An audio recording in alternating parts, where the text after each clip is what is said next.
Hello, আসসালামু আলাইকুম। কেমন আছেন সবাই? আশা করি সবাই নিশ্চয়ই ভালো আছে। আলহামদুলিল্লাহ, আমিও ভালো আছি। যদিও অনেক ঠান্ডা, সর্দি, কাশি চলছে, বাট লাইফ ইজ অন। এইটা ছিল আমরা ফ্রাইডেতে একদিন বের হয়েছিলাম। আমার প্ল্যান ছিল মিরপুর বেনারসি পল্লী যাব। সরি, এটা ফ্রাইডে না, এটা হচ্ছে সানডেতে ছিল। মিরপুর বেনারসি পল্লী যাব, উত্তরা সেন্টার পয়েন্টে যাব, এই জন্যই আমি সময় নিয়ে একদিন একটু বের হয়েছিলাম যে আজকে শুধু কেনাকাটা করব। বাট গিয়ে তো আমি কট খেয়ে গেলাম, কারণ হচ্ছে মিরপুর বেনারসি পল্লী রবিবার বন্ধ থাকে।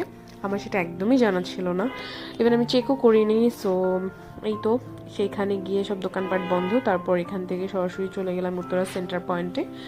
আমার এবার শাড়ি নেওয়ার প্ল্যান ছিল ঈদে, যেহেতু রোজায় বের হওয়া সম্ভব হবে না, তাই ভাবলাম রোজার আগে দূরে যে জায়গাগুলো সেগুলো থেকে যা কেনাকাটা করার করে আসি। আমার পাকিস্তানি 3 পিস সবসময় অনলাইন পেজগুলো থেকেই অর্ডার করে আনিয়ে নেওয়া হয়, বাট এবার ভাবলাম যেহেতু আমাদের দেশেই 3টার মতো শোরুম ওপেন হয়েছে যেহেতু উত্তরা সেন্টার পয়েন্টে, তো ভাবলাম সেগুলো একবার একটু আমি চেক করে আসি, যদি আমার কোনো ড্রেস ভালো লাগে তাহলে সেখান থেকে পারচেস করে নেব।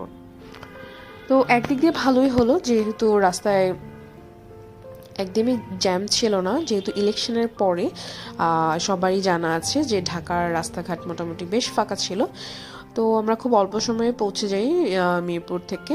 অ্যান্ড তারপরেই তো আমি উত্তরা সেন্টার পয়েন্ট আমার এই ফার্স্ট টাইমে আসা। অ্যাকচুয়ালি এর আগেও আমি এই দিক দিয়ে অনেকবার গিয়েছি, বাট কখনো আসলে আসা হয়নি। এটা মনে হয় 2 বছর হয়েছে কি ওপেন হয়েছে, আই গেস। যাই হোক, লিফটের সেকেন্ড ফ্লোরে হচ্ছে আপনি পেয়ে যাবেন মারিয়া বি এবং শেফের, অ্যান্ড লিফটের 1-এ হচ্ছে আরেকটা পাকিস্তানি শোরুম আছে। আর আমি সেখানে যাওয়ার পর অ্যাকচুয়ালি কোনো ভিতরে ক্লিপ নিতে পারিনি, কারণ হচ্ছে যে ওরা ক্যামেরা অ্যাকচুয়ালি অ্যালাউ করে না, আর ওদের স্টাফরা অ্যাকচুয়ালি এই ব্যাপারটা আপনাকে খুব স্ট্রিক্টলি বলবে যে ma'am, you are not allowed actually. So yes, এই 2টা শোরুম ভিজিট করে আমি এই শোরুমটা থেকে একটা হচ্ছে পাকিস্তানি ড্রেস নিয়ে নেই সেইটা।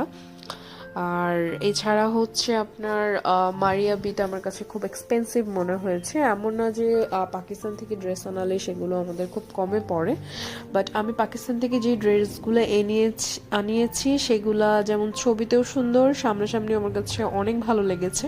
তো ওইগুলো 8-9 হাজার টাকা হলেও ওগুলো আমার কাছে ওয়ার্থ ইট মনে হয়, বাট এখানে আমি 15-16 হাজার টাকার যে ড্রেসগুলো দেখলাম আমার কাছে ভালো লাগেনি। I don't know, maybe collection বা কালারের জন্য আমার ভালো লাগেনি, or anything else might be, but আমি মারিয়াবি থেকে ড্রেস নেবো এটা আমি এক্সপেক্ট করে গিয়েছিলাম, বাট আমার অ্যাকচুয়ালি কিছু ভালো